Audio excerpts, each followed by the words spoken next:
Hey, what's going on? Arrowhead describes it as a smaller update, but even when a patch is not packed with huge balance changes, that does not mean it is irrelevant, because these are the kinds of fixes that can save a mission from going sideways at the worst possible moment.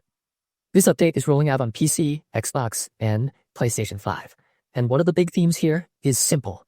Fix the stuff that breaks the flow and make the new environmental effects easier to deal with. The first thing that stands out is the crash fix tied to the one true flag stratagem.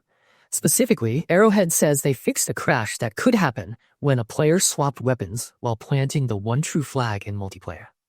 That sounds like one of those bugs that is extra annoying because it is not just a random hiccup in the menu or some harmless visual glitch. It is the kind of thing that can wipe out a mission moment right when the team is trying to coordinate and push forward. So, if you have had a run get derailed by something that felt like the game itself tripping over its own feet, this is the exact sort of fix that matters. There is also a weapon fix for the SMG-72 Pummeller. According to the patch notes, it can now reload properly if the weapons magazine still has bullets in it. That may sound like a very specific edge case, but those are exactly the kinds of details that can make a loadout feel smooth or awkward. When a weapon does not behave the way you expect, even in a narrow situation, it breaks confidence in the kit you're using. So this change is one of those quiet quality of life corrections that players may not rave about for 5 minutes on stream, but they will absolutely notice in actual gameplay once the weapon starts behaving more naturally.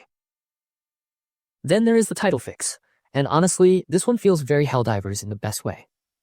The Burier of Heads title has been reintroduced after being thoroughly investigated, with Arrowhead saying it found no signs of the alleged dissident connections and that players who unlocked it through the Dust Devil's Warbond should now see it again in the customization menu. That is the sort of patch note that sounds almost like in-universe satire, but under the joke there is a real practical fix. People who earned the title should actually have access to it again.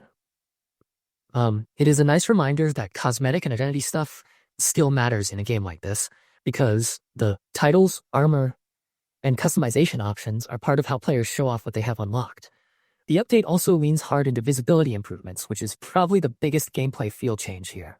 Arrowhead increased the amount of fog in the distance so the game looks more cohesive and gets a bit more ambient light, and it specifically notes that this is especially noticeable on a sandy moon. On top of that, the brightness during Exostorms has been increased to deal with those moments where the Exospire mission could get extremely dark. That matters because visibility is not just a style choice in a game like Helldivers 2. When a mission uses darkness, dust, weather, fog, and environmental effects all at once, the line between tense atmosphere and I genuinely cannot see what is happening gets thin fast. This patch seems aimed at pushing the game back toward atmospheric without becoming unreadable. And that is probably the most important way to think about this update overall.